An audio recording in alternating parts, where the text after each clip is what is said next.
Quelle drôle d'époque ce matin avec vous, Éric Revel. Bonjour.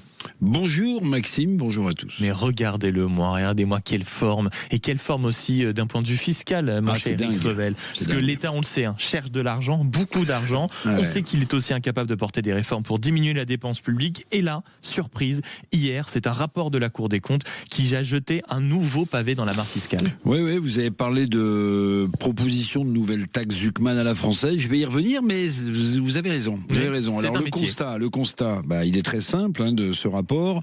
Il trouve que l'imposition sur le patrimoine est trop complexe, trop inégalitaire, qu'il y a des distorsions économiques. Bon, très bien. Il note aussi, c'est pas faux, que le patrimoine des plus riches n'a cessé de gonfler depuis 2009, si bien qu'une société de riches héritiers, c'est le terme employé, s'installe dans notre pays.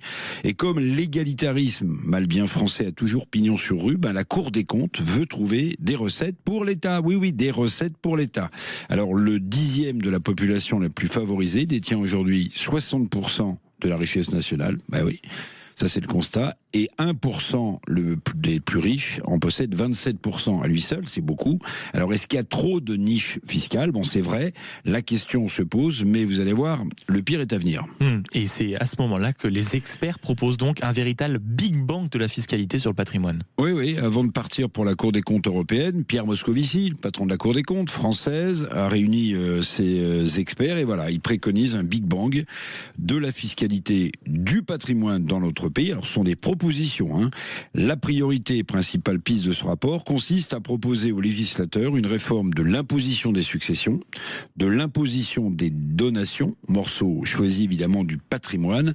Je vais vous dire, en lisant toutes ces préconisations de ce rapport, j'ai cru lire une partie du programme socialiste. Vous avez vu d'ailleurs la une du Figaro qui le dit, la Cour des comptes soutient la folie fiscale du Parti socialiste. Voilà. Et justement, c'est quoi les fameuses pistes proposées par ces experts de la Cour des comptes ? Accrochez-vous, les pistes de recettes pour l'État de ce rapport labellisé Cour des comptes, donc c'est sérieux. Par exemple, c'est la création d'un impôt sur les revenus des holdings personnels. Ça vous rappelle quelque chose ? Ah oui, vaguement. C'est aussi la piste d'un impôt sur la fortune personnel, ça vous rappelle quelque chose, ou encore une contribution sur les hauts patrimoines pour les successions et les donations.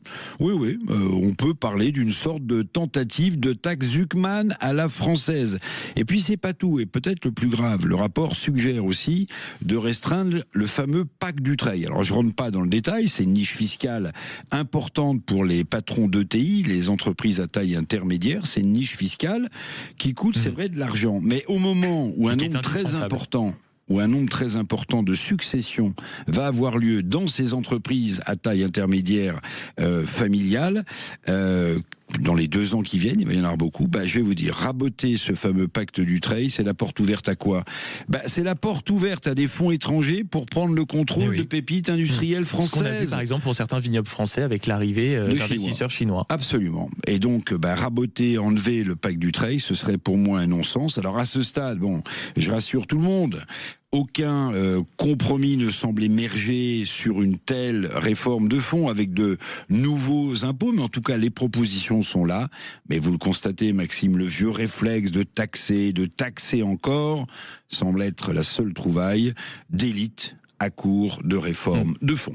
Ça c'est sûr. Merci beaucoup Éric Revel pour cette drôle d'époque. Et vous avez vu, parce que nous en avons parlé hier soir, il y a aussi tout un sujet à nouveau sur l'héritage. Beaucoup de chercheurs et d'économistes estiment qu'on n'a plus suffisamment accès aux données concernant l'héritage en France. Vous vous souvenez de la formule de Madame Braun-Pivet, la présidente de l'Assemblée nationale, qui à propos de l'héritage disait... C'est ce qui tombe du ciel. Non, Madame Braun-Pivet, quand on a travaillé toute sa vie, on aimerait en donner un peu à ses enfants. Voilà, ça, vous avez reconnu la douce et jolie voix d'Éric Revel, mesdames, messieurs, et une autre jolie voix qui s'installe. Bonjour, mon cher Jean-François. Bonjour, Maxime. On vous retrouve naturellement pour l'interview politique à 8h15. Votre invité ce matin. Et c'est Cécile Guilloux, la directrice générale de Picard-sur-Gelée. Je la ferai réagir. C'est une grande patronne française à ce qui vient d'être révélé par Éric Revel. Un rapport, mon cher Jean-François. C'est un rapport. Oui, mais attendez, vous le révélez au grand public. Je l'ai mis en perspective. Mais oui, c'est important. Je l'ai analysé. J'ai donné mon avis. Que ça ne soit pas passé sous silence. Finalement, vous avez fait un édito. Donc, Cécile Guilloux, nous sommes à l'approche des fêtes de Noël. Picard-sur-Gelée bat des records au moment où la grande distribution trinque, il faut le dire aujourd'hui. Regardez ce qui se passe avec Auchan ou encore le groupe Casino à la découpe. Quel est le regard de Cécile Guilloux sur la période, cette période où effectivement les entreprises sont quand même, à travers ce débat sur le budget, montré du doigt aujourd'hui et de plus en plus sollicité pour la fiscalité galopante de ce pays. Et à l'heure aussi où le budget des Français pour les fêtes de fin d'année n'a jamais été aussi faible, mon cher Jean-François. Oui. Et puisque Éric Revel parlait à l'instant de mise en perspective, il y a un sondage ce matin qui fait la une notamment du journal L'Opinion. Le but était de tout simplement poser une question aux Français. Selon vous, quel est le problème numéro 1 du pays ? Et bien pour la première fois, la réponse majoritaire, c'est les politiques. Donc à 8h30, à 8h30, on en parlera avec vous, mon cher Éric Revel, et également en compagnie d'Elisabeth Lévy, mais avec vous au standard 0826 300 300. Est-ce que les politiques sont devenus le problème numéro 1 du pays ? Vous venez converser avec nous, débattre, commenter. Sud est votre radio. On revient dans une poignée de secondes. À tout de suite.